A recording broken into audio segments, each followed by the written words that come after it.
I'm sweating. I was like, Okay. yeah. Ready? In 3, Yes. 2, 1, action. Action. Action. Good morning, Manjeet. How Good are you, my friend? morning. I am so happy to be with you today, Monday Oh, me morning, too. not afternoon. So we're Yes. getting It's a our morning. coffee We're on. drinking coffee. Well, you know what? Even at 3, I drink coffee with you. I drink coffee all day. Do Yeah. you? It's No, bad. I do 1 cup usually a day. Otherwise, I get kind of shaky, You and only do 1, not even 2? no, well, sometimes I'll do like a decaf or something in the afternoon. But Yeah. it doesn't affect my sleep, but I definitely I learned this when I like being a tech, starting IVs. I'll have one Oh, cup in the morning, and after that, I'm you're like, like, damn. no, you can't have shaky hands putting a needle into someone. Oh my I know gosh, you're that's scared funny. as shit, patients, but I'm going to start your IV like this. Yeah. No, it affects me so much. But a lot of my colleagues are a lot like you, like the nursing staff and a lot of the Oh, other techs, they'll just drink coffee all day. And it's a I think that's, comfort thing. It's such a yeah, comfort thing for me. Well, and I do love the taste, the smell, the aroma, but it's a yes. comfort thing. Yeah, And I I do do love switch it. to decaf just so that so I can keep drinking it. Oh, you do? I Oh, do. good. Yeah. I See, also look at drink a lot us. of tea. I know. Look at us. What are we Oh my talking about? What we're God. drinking. All right. So let's jump in. What is this show about, Miss Manjeet? By the way, it's show number 65. Oh, it should be 69. I was just going to say that, damn it. You beat me to it. I Oh, set that up. sorry. I was setting that up. Did you see that? Oh, see how we are on the same wavelength, sister. Yes. Oh my Should God. have been So 69. Yeah. I know that would have been perfecto. Well, we were trying this morning to go live on our YouTube channel, but we will be instead uploading it afterwards, right? So people could Yeah. see us talking about 69ing and love and blowjobs. Maybe. I I know, don't because know. we did actually, I put a little bit more makeup on than usual. I curled my hair because we thought we were going live on YouTube. And come to find out, you have to kind of, I don't know, prepare these things in advance. You just can't hit a button that says go live now. So, yeah. We're Live and live. learn. But I was just saying to Yeah. you earlier, I tend to wing things. Like sometimes I don't prep, and that's not always good. Sometimes it's good to kind of get past the fear, like, let's just go with it. It'll all work out. Yes. Yeah. And then sometimes you actually have to fucking prepare. Yeah, there's that. There's that. Yeah. Yeah. You're good for me for that, though. I have to say, you're really good for me because then you'll like to push me to do it. Like, would never do it otherwise. So And you're good I for me because then appreciate you it. pull me back and say, wait, let's think about this first. I'm Like, sorry. what is I'm actually on the giggling. agenda? Like, what are we talking about? Yeah, no. Like, Because I just want to show up going and talk. yeah, well, and I mean, there's some cool shit that comes out for sure. But yeah, this is kind of a fun episode because It is. we've been talking a lot actually. Though this is kind of a personal episode, really, don't you think? I mean, Yes. we Very, we've been very. talking a lot about our relationships, and it is the month of love, right? February. Today's first day, right? Is the first day of no, Well, it's not yet. tomorrow It's is. tomorrow will be. Sorry. What By the the time hell? they hear this, it It will will be. be. Oh my God. Where So am yes. I? What's going on? Are we I'm sorry. live? And I still sound like a smoker because I'm still battling bronchitis. So every time I laugh, I sound like a Sorry, I sorry, know. all smokers, because I get it. It makes me very raspy. All right. Yeah, some sexy situation right Oh, I there. love Got it. a sexy voice. Yes. So, and I'm blowing my nose like a motherfucker. So between the two of us, it's going to be a really fun, maybe incoherent Ah, podcast. oh But gosh. yeah, we've been talking a lot at like sharing about our thoughts about relationships and our relationships with our husbands and our relationships with our friends, and we've been a really, I think, I know for me, I'm very grateful because you've been a really powerful sounding board for me to talk about some of that stuff. And so we just thought it'd be really interesting to kind of talk about love and relationships and how are we around all of those things? What are some of the challenges and what are maybe some tools? Yeah.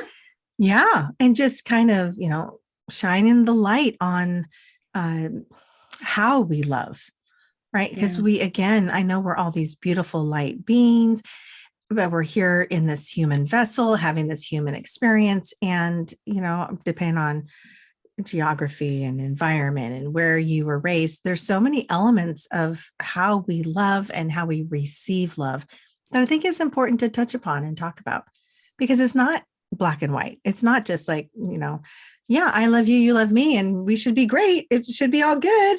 But there's Yeah. so much more to what's going on, and how to make the most of that beautiful emotion of love and all the categories that fall under love, right? That's how I Yeah. feel. It's not just black and white. Yeah. And I think that with this episode too, because we're light workers, we wanted to really talk about, that love dimension, which is essentially the fifth dimension, theoretically, that is like in the fifth dimension is really that place that a lot of light workers live in, because that's how we create the most compassionate, caring, of unconditional support and love for each other. And so a lot of light workers, they live in this beautiful, profound fifth dimension where it's super high vibe. There's no judgment, right? It is just pure love and compassion for growth and clarity. So as a light worker, this is kind of where we want to live, right? All the time, if we can. If we can. It sounds heavenly. It sounds like bliss when you describe it. I'm like, ooh, yes, tell me more.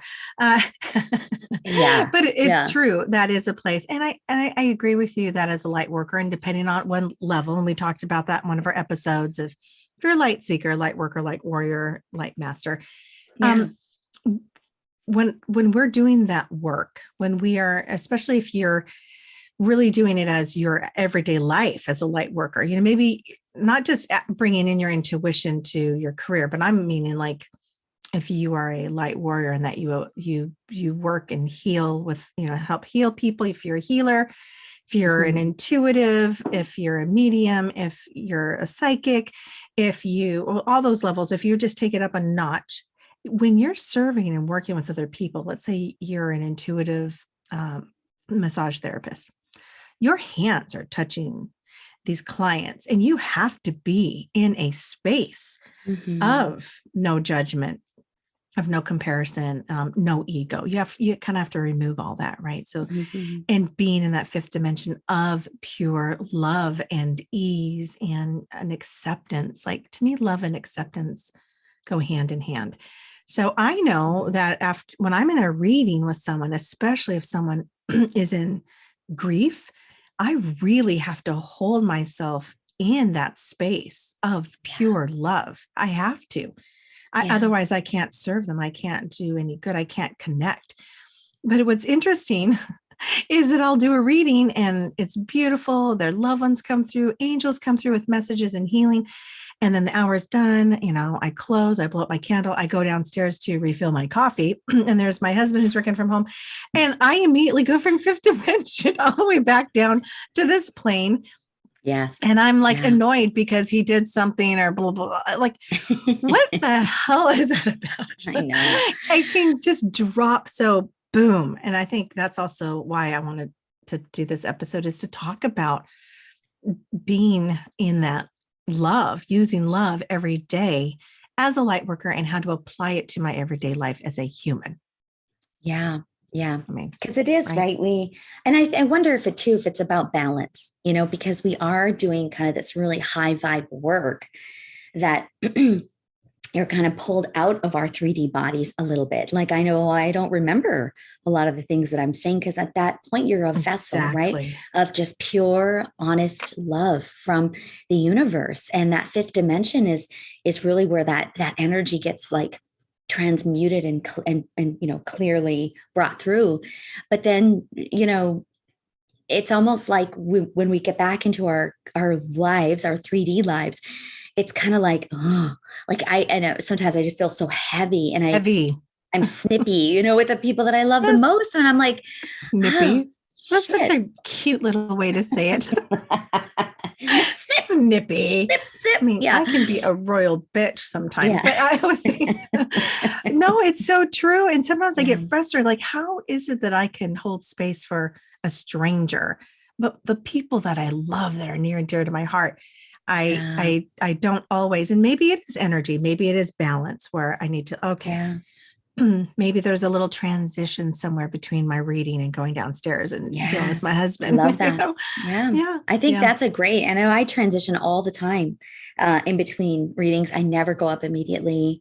Even when I'm on the floor working in nuclear medicine, when I come home, I've shared this before in other episodes, I'll sit in my car for a couple of minutes and literally like do this with the gear shift, saying I'm shifting my gears because I've given so much of my Yes. emotional and my physical and my spiritual and energetic self to these patients that I'm just like, I need to renew my cup here or switch that energy.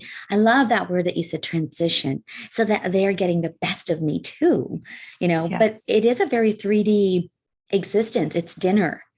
It's Yeah. fucking, like I gotta wipe your ass, my little 3-year-old. I gotta, like it's Yeah. it's Right. like, wow, it brought you right back. Yeah. Wait. And it's hard, it really is hard. But I think there is definitely a balance. I do have to say one of the things that I've really learned, I feel like that really tethers me from the fifth dimension into the third dimension is my heart. It's the heart chakra. It is. Yeah. And so, I mean, at my next intuitive women's circle, it's coming up this week. That is what this is all about. It's like what's called What's Love Got to Do with It, but it's all about this powerful conduit that we have available to us. That is our heart chakra. And, that it really can act like this bridge, between this fifth dimensional living and this 3D body that we're living in. Yeah. And so I just think that's just breath and honoring this beautiful portal of love and, energy that is actually available to us anytime, so I just wanted to throw that out there, that if you're ever really wondering or thinking about how do I get into my 3D body and transition quickly, breath, envisioning that beautiful heart chakra expanding in your 3D body really works for me. So I don't know, just want to throw that Yeah. out there. Yeah. I love that. Yes. Thank you. I love that. Well, the breath work, I mean, breath is kind of our connection. I mean, that is what's Yes. causing us to continue to live. I mean, it sends oxygen to our lungs and blood to our heart. So breath Yeah. is a huge part of living and being alive in this Yeah. human body. So, and I love breath work with meditation, as you know, do the meditation meetups, and I have this beautiful, beautiful group right now that I love. And I'm channeling angels as we're doing it as well, but it's a lot of breath work, just breathing, being mindful, and even sometimes just accessing the gap, they call it the sweet spot in between inhale and exhale. So maybe, yeah, using more breath work, or maybe in the transitions of, your light work and then your home life, is to breathe and pay attention to your breath and wait for that sweet spot as you inhale, that little gap before you exhale. It's the same thing after you exhale at the end. There's a little pause before you inhale. It's just that little gap. And just bringing some focus and awareness to your body, because we need to be present in our bodies in order to be present in our lives. And so breath work it's brilliant, Manjeet. Yes. Brings us there. Yes. Yeah. Yeah. Yeah. And it really brings us into like this third dimensional being, right? That is so sovereign. Like we are so powerful in this human form. And I think breath, bringing in oxygen, O2, right? Elements, like that's the first dimension, so connecting ourselves so profoundly to Mother Earth, grounding ourselves, just feeling like, okay, this is my human existence. This is my human life that I really want to live with passion and honor her, in this space. So yeah, it's like this transition as a light worker. I think going from like a ping pong ball sometimes, like, oh my gosh, come out of an Akashic reading and I'm just like, I'm not even on this fucking planet. Like I'm in some kind of, I'm on Sirius planet Yeah. still. Like, I don't know where I am. And that's really not great for me when I come back into my family life as a light worker. So I just love that. I love that we're chatting about like as a light worker, these are definitely challenges that we have, and a lot of times I hear light workers get really accused by their family, like, why are you so nice to everybody else and you're so mean? Oh my gosh. Yes. And I'm like, oh my God, you're such a light worker. It's like we just have to figure out how to balance that shit.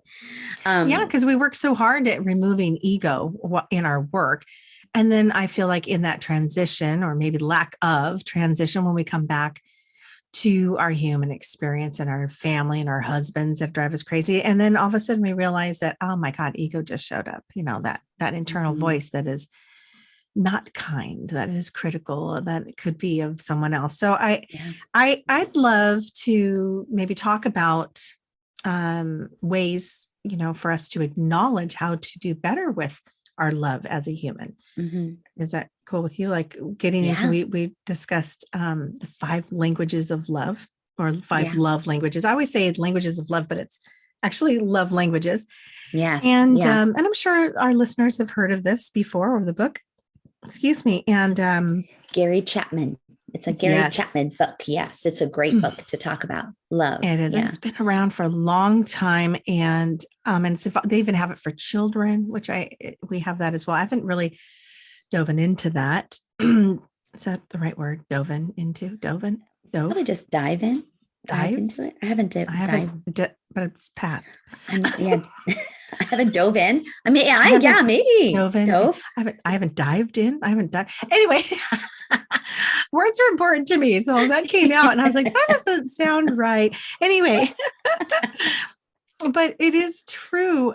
I think awesome. for my marriage, Johnny and I had to read this book. We had to take the little quiz. You can do this online, I believe, nowadays, and find out love what languages quiz. That's just Google love language quiz, and you'll that's all get you need. this. And it's important to kind of acknowledge where you're at and who you are and how it is that you give and how you receive love. So let's speak about those love languages. There's 5 of them. Mm-hmm. Is it all right? Shall I? Do you want to list them? Yeah, go ahead. Go for it. So I just, in no particular order, I just kind of threw them out. But number 1, words of affirmation, quality time, acts of service, gift giving, and physical touch.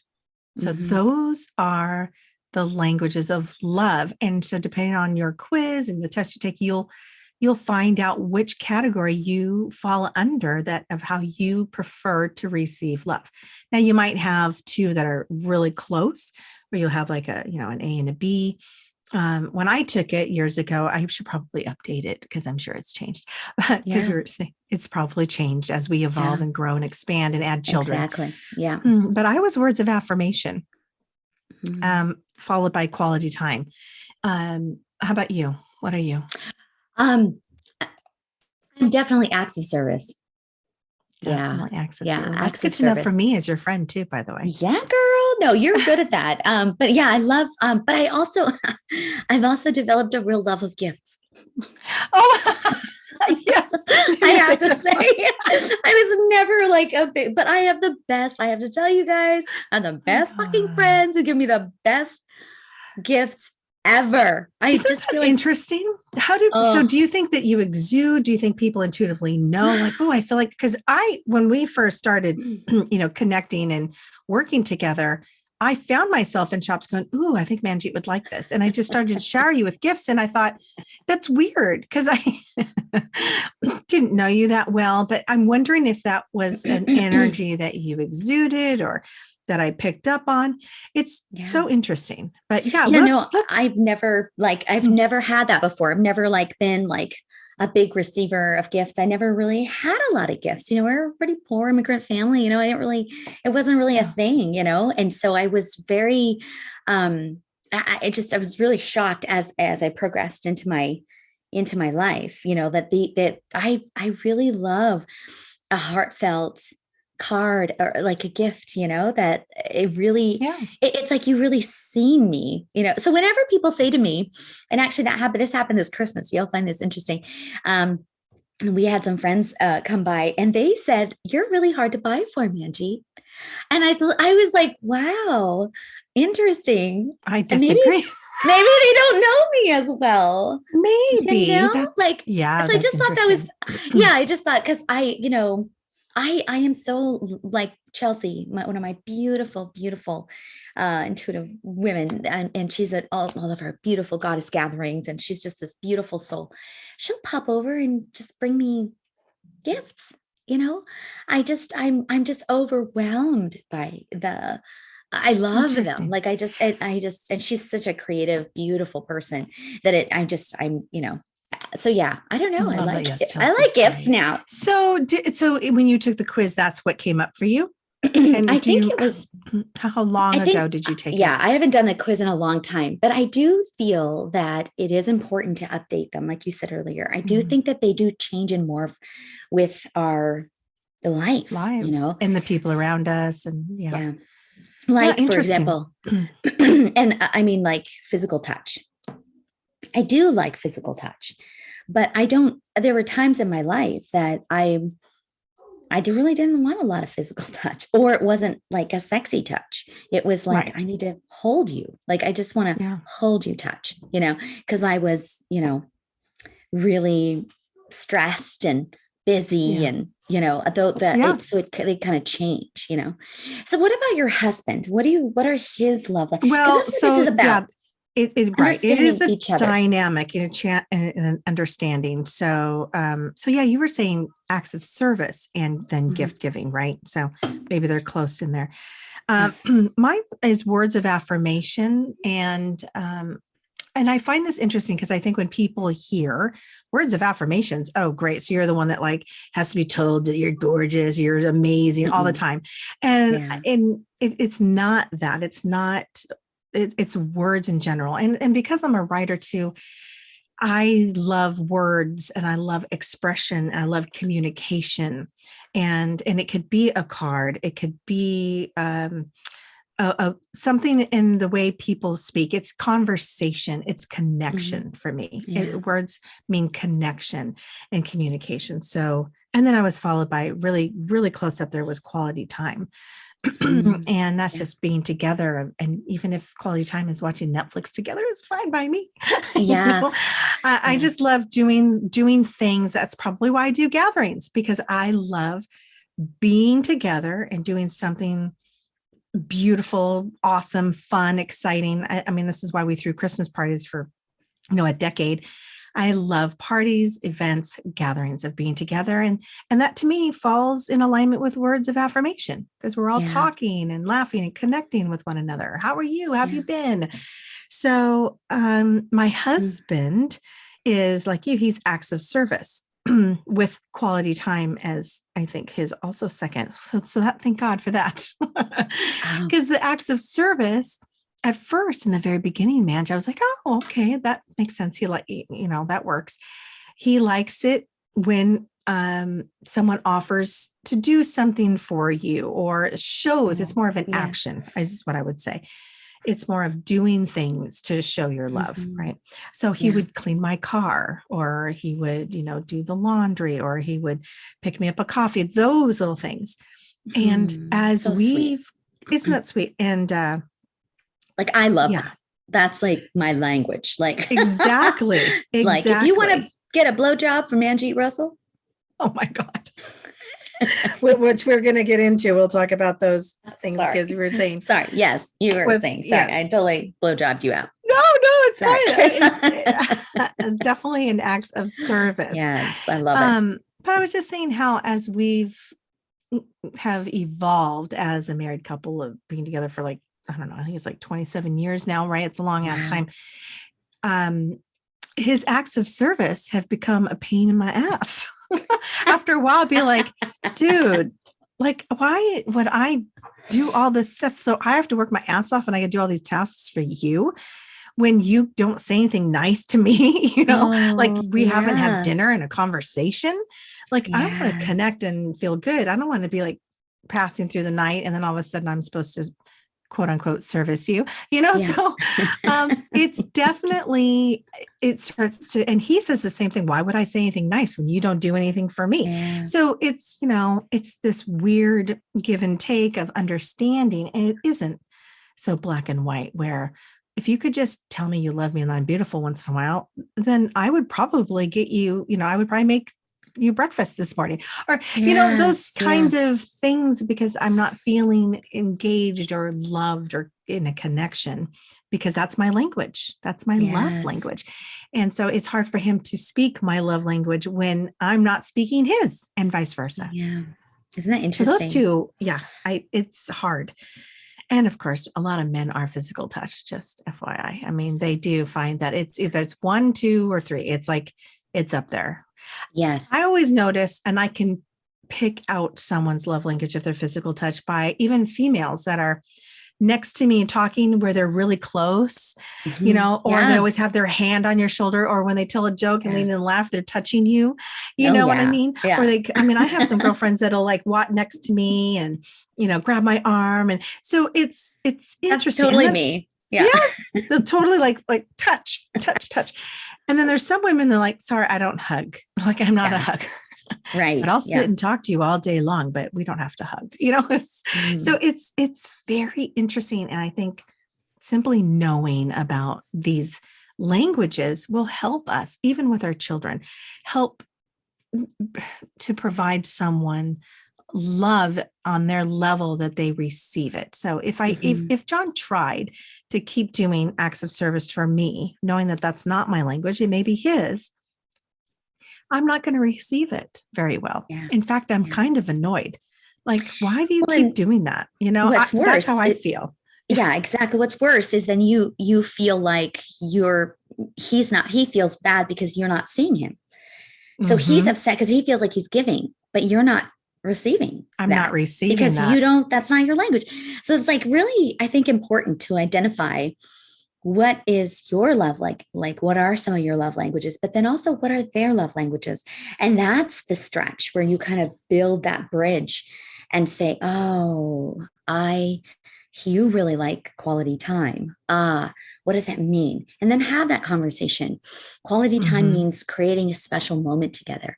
You know, it means going for a walk, finding that magical sweet spot for each other, you know. So it's like trying to understand it, but then also making the compromise. Like might not want to do that all the time. So what, you know, where do I say, okay, this relationship is really important to me. Right. You know, I'm going to stretch myself a little, knowing that will be reciprocated and appreciated. My language will be reciprocated and appreciated, and I will appreciate that. So, you know, it's just a way to kind of talk about it. Yes. And kind of, it's true because, like I said, if we just take these languages for the names only, words of affirmations, acts of service, it sounds horrible, you know, if you just, but there's so much more underneath, you know, within. This is why if you read the book, then really dive into what that means, you know. So acts of service, after time, I became really, resentful is a strong word, but I kind of was like, oh God, I have to really do shit. I have to do these, I call them chores.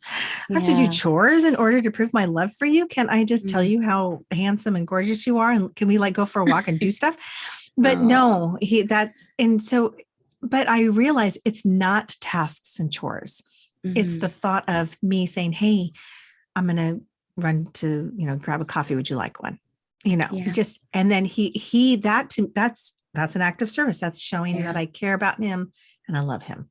And so we struggle with it. I'm just going to be honest. Like I said, after all these years together, we struggle with trying to find how we can express and connect our love.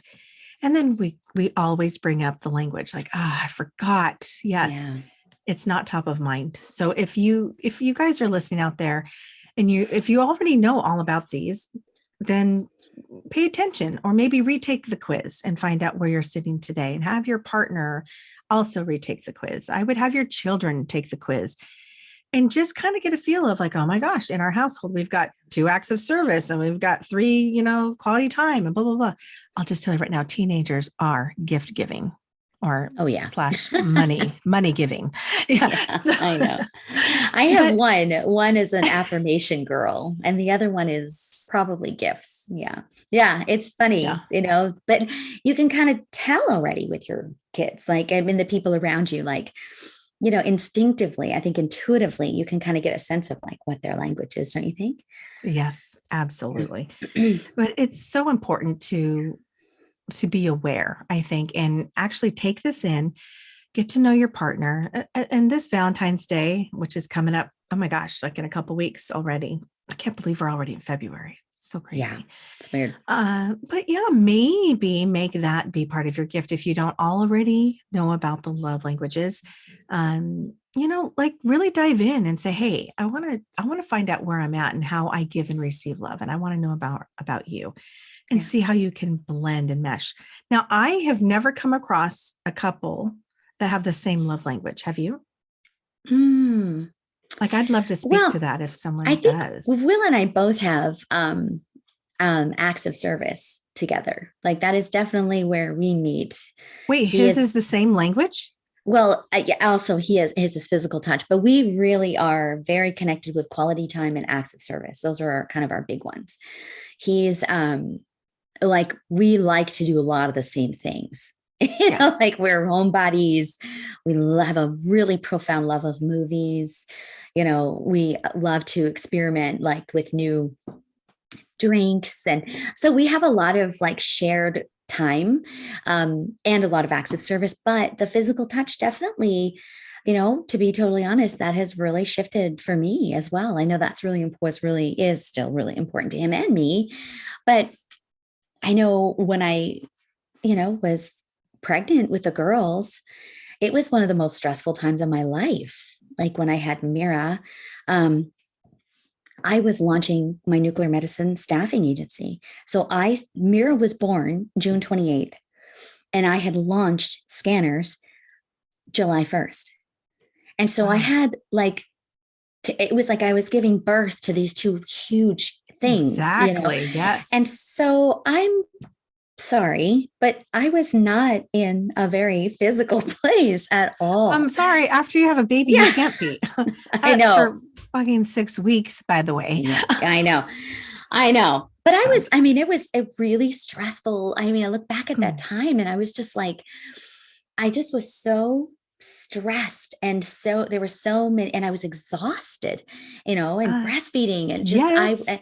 I was like, okay, all this physical touch stuff, that's like way at the back of the list. And so that's where I think the relationship, like, we hear a lot of relationships falling apart after babies or after, that kind of thing. Yeah. And I really got to give it up for the relationship. Like, I'm really proud of the fact that I think he really shifted his love language because he knew I was not in a place to do that. So it was really, I think it's part of this, like, how do we, and you and I both have some street cred. You've been together with Johnny for fucking 27, almost 3 decades. I mean, we got some, we got some shit to say.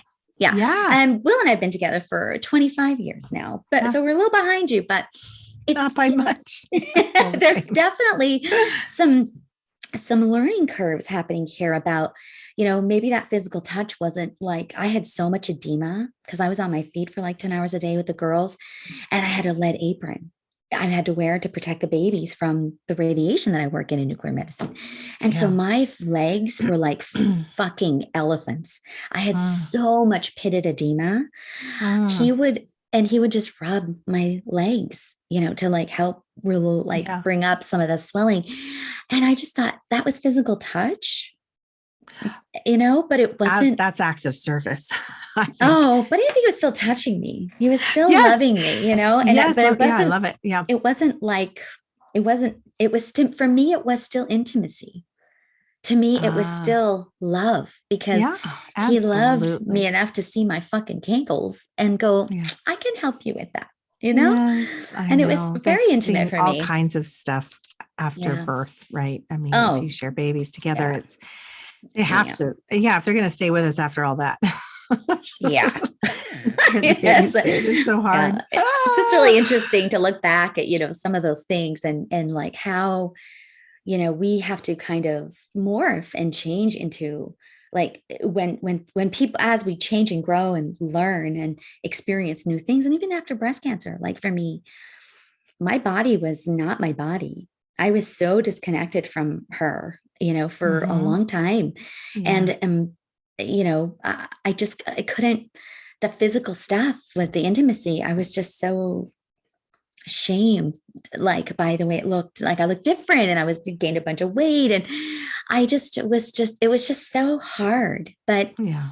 I just really got to give him some kudos for that he kind of shifted his, some of his energy to really help me get through that. Right. So that we can get to the point where we can 69 again. That's right, sister. I know we were talking about that. That is show number 69, where we talk about light workers and sex. Yeah. Because, I know I'm going to be 52 this year, but man, I still, and I don't even know if I have family members of John's that listen to this. I'm so sorry, but I still very much enjoy servicing my husband in many ways, very much so. And I have lots of girlfriends who are like, what, excuse me? No, they only get that on their birthdays, anniversaries, and maybe Christmas. And I was always like, what, really? I mean, some people are like, no, you don't do that after you get married. I mean, that's, in the courtship only. I'm a mother. Yeah. I'm like, mother. I don't do that anymore. No, people say that. Yeah, it's so true. And you know what? Hey, no judgment. It's whatever works for you and your marriage. But I definitely, and I guess physical touch is up there because I'm a big cuddler. I definitely love intimacy. I mean, am I saying this on Lightworkers Unite? I love sex. I mean, I do. And if you are a close girlfriend of mine, and they're all nodding because they make fun of me all the time, but yeah, I do. I mean, I always have.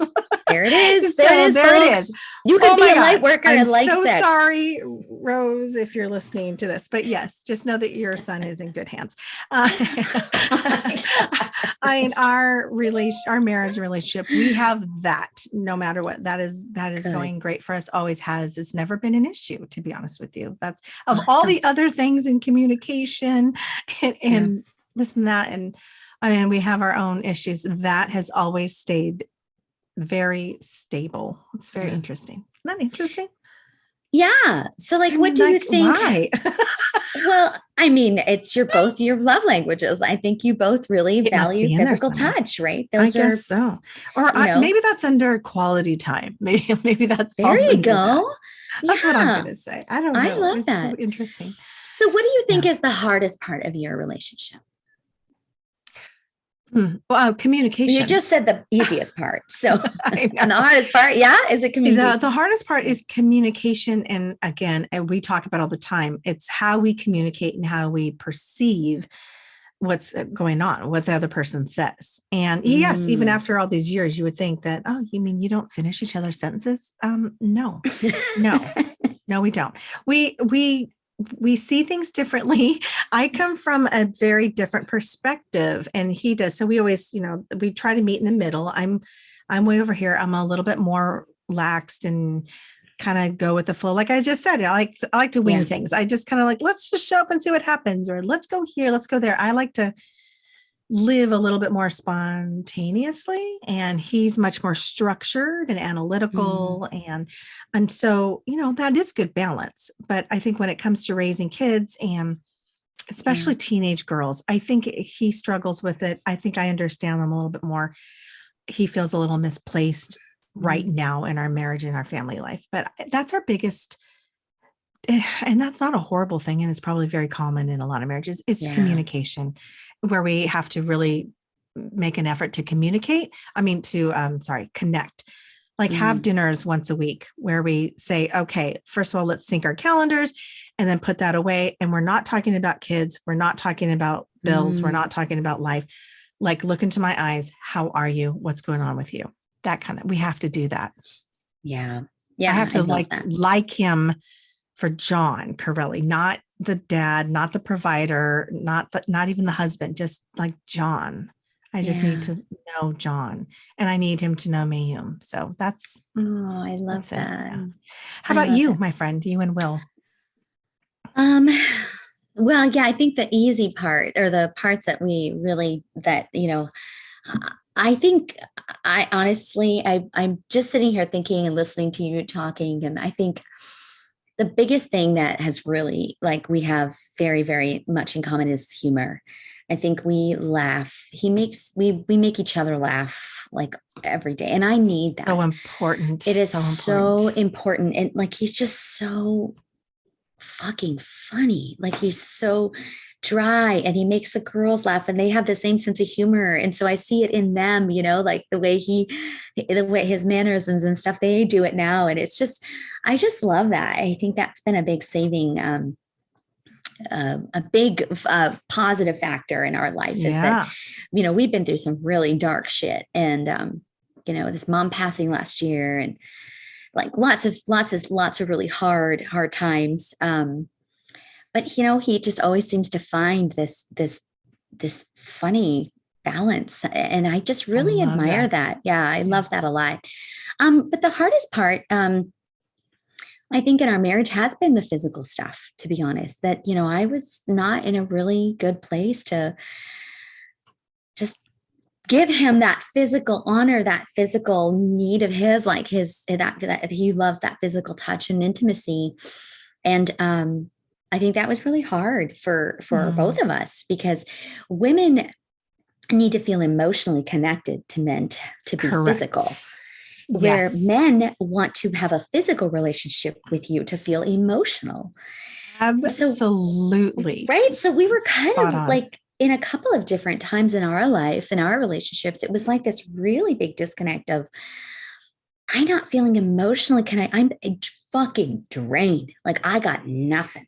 And that's not always great either. Like we talked at the start of the episode that way. Like, I'm giving so much into these two little babies and this new company that is my work and my passion. And it was like he kind of like went to the background, and Because he was that, missing that, right? yeah, It was yeah, hard for him and that's a very common thing, I think, with yeah, moms who are having children. The husbands start to feel a little misplaced, yeah. maybe like, I'm what's my sure. Yeah, role? I'm not breastfeeding. I'm not always holding the baby. I'm trying to connect here, but I miss my wife because I haven't like had all of her attentions on the baby. It's yeah. so I want to speak to that. Actually, you nailed it with the emotional and physical part. And I think that's why I always, right, wrong, or indifferent, categorize the words of affirmation as much more emotional and acts Mm, of service as much more physical. yeah. And that's not true. I'm just saying I Yeah. took it that way. Sure. Yeah. So when we have date night, the whole purpose of our date night is to connect so that I can connect with him emotionally, Yes. gaze into my eyes, tell me I look beautiful, tell me I still rock your world, blah, blah, blah, blah, blah, blah, blah. And at the end of the night, I will rock yours. And then, he gets the physical. Yeah. So, but Right.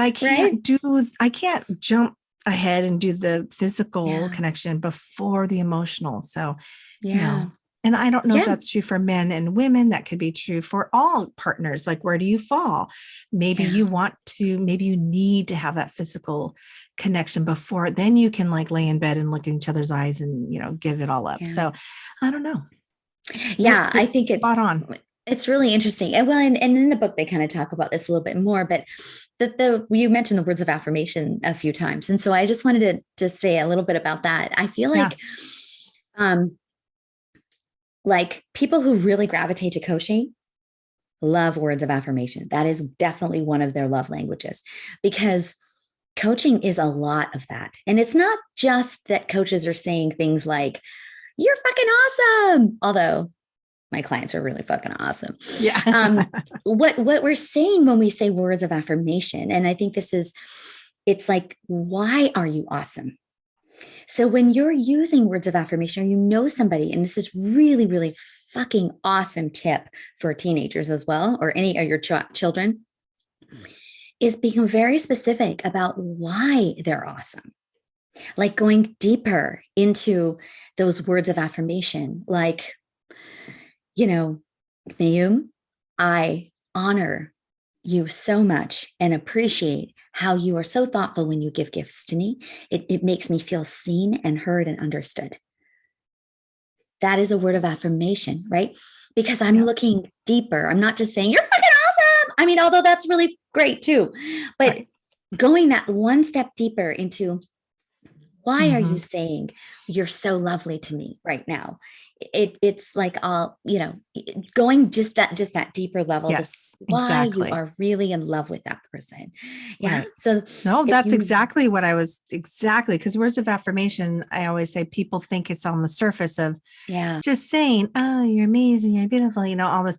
And some people don't like saying that to people or giving them that. And I'm saying it's not, it's deeper. It's like you said, it is a huge umbrella for connection. It's just how, a message, a connection that you're wanting to convey to someone. Yeah. And it can be in cards, in writings, or just a cute little text. Like I just feel like that's just the way I receive it. And it stems from growing up with my dad. He was a constant talker. He always said, I love you to all of us. He provided us with a space to talk about our feelings. And so it just kind of stuck with me. Now I haven't taken the test in a long time. So I should probably take it and see if it still rings true, probably, but I don't know. And but it's so funny. We didn't even touch on the other ones. Well, I guess we did. We kind of did. Because you're the gift giving. And but I wanted to say, I'm curious to see where I fall. Like if I was to put this in order, like which one is at the bottom? And I think I am fine without receiving a gift ever. Like I'm not a big, I don't need you to give me a gift. Just come hang out with me and let's talk. That's like my biggest love. Let's just all get together and hang out and laugh. So that's definitely you. That's definitely you. Yes. Don't bring anything, just show up. So it is interesting because when I look at this, I'm like, oh, like how would I put these in order of myself? And then how could I do that for my loved ones, and then being aware. I feel like I should have it up on a board somewhere with all of our names and say, here, this is how Dana receives love, and Melina and Amanda, and even my mom. I just think being aware is so important.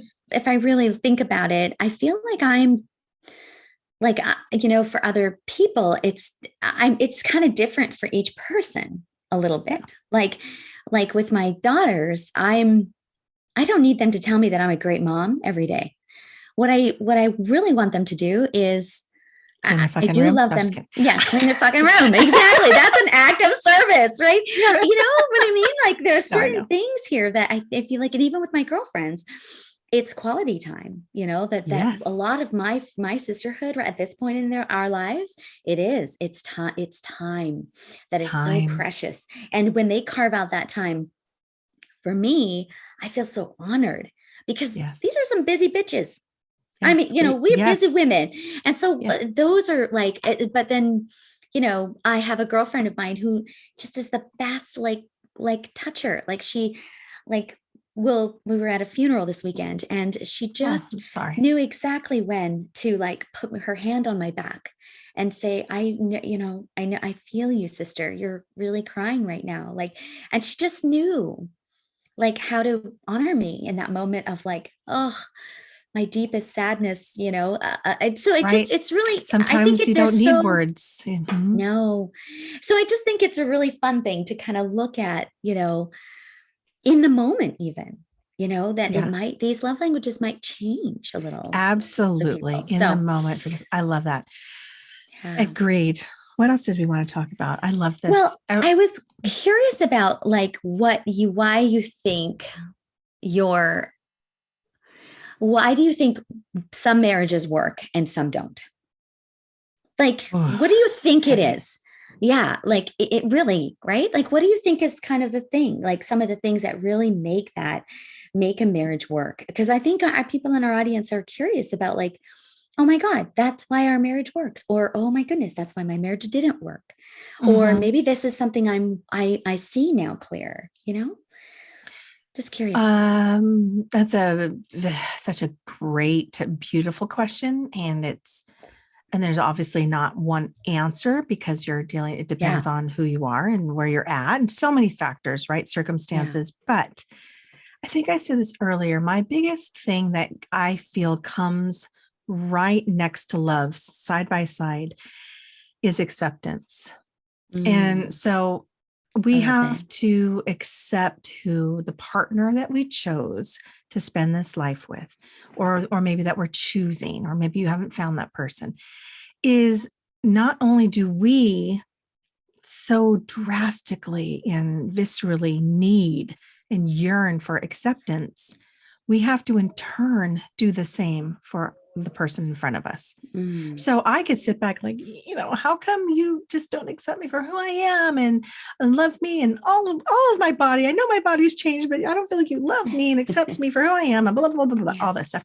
But I'm sometimes so stuck in needing acceptance that I forget that, wait a second, I need to see you and accept you for all that you are showing up here with too. Acceptance is number one for me, in that, okay, I accept that life is hard. I accept that your love language is acts of service. I accept all of this, and I still love you. And I want you to know that I accept who you are, where you're at, and doing the best you can with the tools you have. I just think that's first and foremost. But like walking in their shoes a little bit too. Yeah. And seeing what they see and experiencing what they're experiencing a little bit, and just knowing that, okay, I really have to understand where my husband's coming and the stress that he has in his life. And his stress is different than my stress. The things that I worry about is different than what he worries about. And I keep thinking, well, don't you see that I'm doing this? Da, da, da, da, da? And he's going, well, don't you see that I'm doing da, da, da, da, da? And that's where we have to stop and say, okay, this isn't tit for tat. This is honoring and accepting all that you are and what you're doing, and vice versa. So I think stubbornness and pride have to be removed, and just be raw and open and communicate. I'm a big, like, we have to shell it out. We have to lay it on the table. What's going on with you? Yeah. So, I love that. But that's easier said than done. But if you can start with accepting that person in front of you, that they're on a journey, they're trying the best that they can with the tools that they have, because everyone has a different toolbox. Maybe it's just a tool belt. I have a box. I don't know if you have a belt. And I don't even know what I'm saying. I just think I have to accept that person. So I'll start with that, because I could go on and on. There's so many other factors, but marriages, I think, if they get lost in not seeing who each other are and accepting that person and not wanting them to change, I love it. Yes. How about you, my friend? Yeah, no, I love that, because, I think acceptance too, like, it's not just about accepting them, it's about accepting who you are, right? That's why we're saying, what are your love languages, right? I often talk to my clients about this with respect to relationships. And I often use like a Venn diagram. So like, I know that we're on video now. I can actually show you a Venn diagram. Yes, this is so exciting. Oh my God. Forgetting we're on video. I'm like, well, I know. I let out like a huge like sneeze earlier, and I was like, oh, great. This is going to be really attractive. I'm sure. I'm grabbing a pen right now, and tell me if you can see this, right? Okay. So I often do this diagram because I feel like it's really telling when we talk about relationships. So essentially, I feel like in order to be in a profound and powerful relationship, you have to have your own relationship with yourself. Yes. And that is what coaching is all about. It's about who the fuck am I and what am I really about? So in relationship, say you are this circle, right? This is about getting to know who you are. And I think what happens in a lot of relationships is his life gets superimposed onto your life. So what happens is you don't know where your life is and you don't know where his life is. These are people who are very lost in the relationship because they don't know who they are. Yeah, they blend. They just start, completely. Define themselves by what they need to do for somebody else, This could be a friendship. This could be even with your mother. This could be with your Right. mate, right? It's like there's no distinction between you and this person. Basically, there are zero boundaries. All right. Yeah. So the other alternative is this. You're in a relationship with somebody like this. Looks like boobies. I was just going to say that. They look like boobies.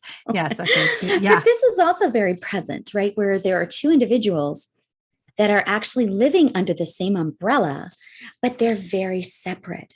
So there's really no connection here. So people in this scenario, they feel very disconnected from who they are.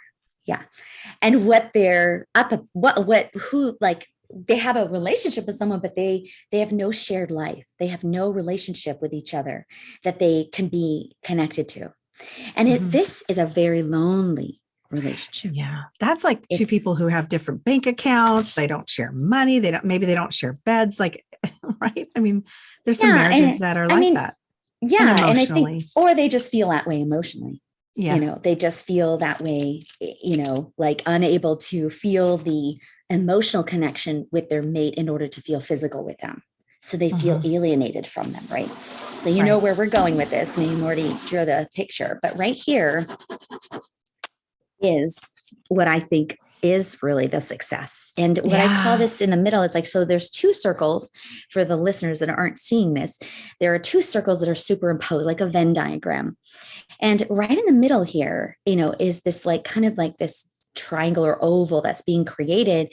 And I think over time, we've kind of talked about this, the relationship kind of mends, gets smaller and bigger, but there's always this, what I call a shared life, and what's important is that there's a lot of white space out here and here. This is William, this is me. So we have a shared life. If for those that are listening, she's put the two circles to where they overlap just a little bit. Yeah. And in that overlap, she's colored it in. So that represents the shared life. So that is like, I love it. Our daughters, that is our finances. In my case, it is one of my businesses that he helps me with. Like that is our shared existence. And it is our love of time together, watching, movies and all that kind of stuff. Yes. But apart from that, there's a very strong, there's a lot of things that I don't do that William does. He loves to golf. He loves to play poker. Like he's got a lot of other things that he does that I don't do. And he does it with his other friends. And then there's a lot of stuff that I do, like that he has no real interest in. And that's my life. That's what makes me who I am, So I don't know. I feel like if I really unpack it and look at my 25 years with William, our little Venn diagram has kind of gotten smaller and bigger over the course of the years. And, but having our own existence, having our own freedom, having our own life together, but, empowered within ourselves. So I don't feel jealous when he's out golfing or playing, I don't feel like, oh, you should be spending every minute with me, because I don't fucking want to spend every minute with him. No. I want to sit in my room and I want to watch Star Trek on myself, maybe on a Friday night, No, and he might true. not want to. So, so not making him feel bad for having his own life, and him not making me feel bad for what I want to do in my own life, but the shared life is the key. It is key. It has to be there. It can't, like you said, be separate where I have my own and his own always. And it can't be completely blended where you're on top of each other and not having your own individuality and your own experiences separately. And then therefore you're not responsible. Also, I'm not responsible for John's happiness. Yeah. He's not responsible for mine.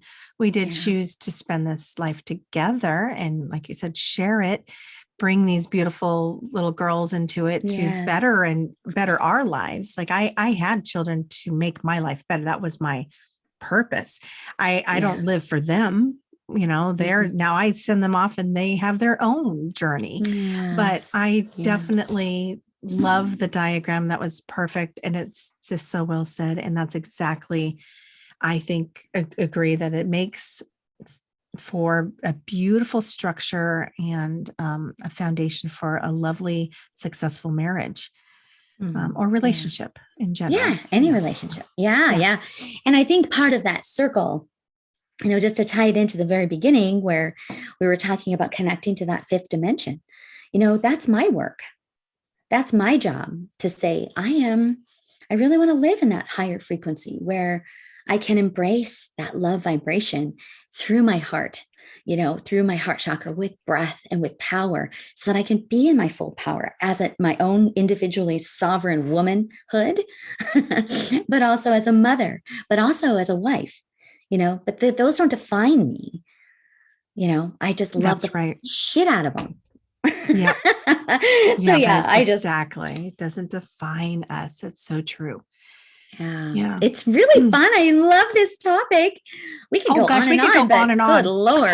We could go on and on. Maybe we do episode 69 and we get into no, I'm just kidding. That would be hysterical.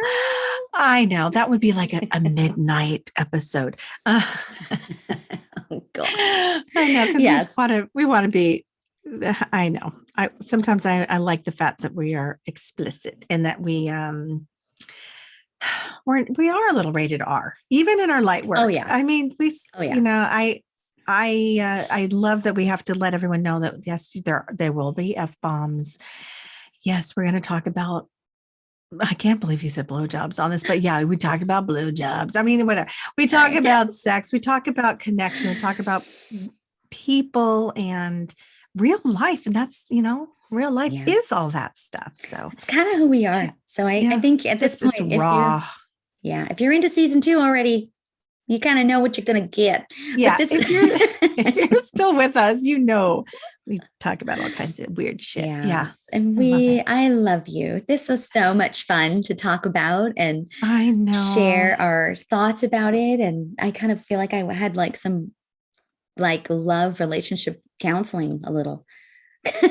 Me too. It was great. And hopefully you listeners, if you enjoyed this, please give us a little heart, a little love by sending a like, send us a review, make sure to subscribe if you haven't already. And this episode, so not only on Podbean, but it's also going to be on YouTube live, not live, sorry, scratch live. We tried live, that didn't work. We're going to upload it so that you can watch us actually talking. And then you can see the beautiful diagrams that Manjeet had that were not explicit. They were very clean.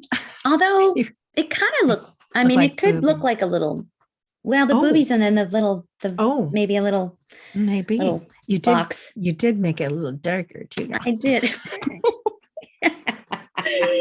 Oh my God, we're such dorks. All right. I love you so much. Sending so much love to all of our listeners.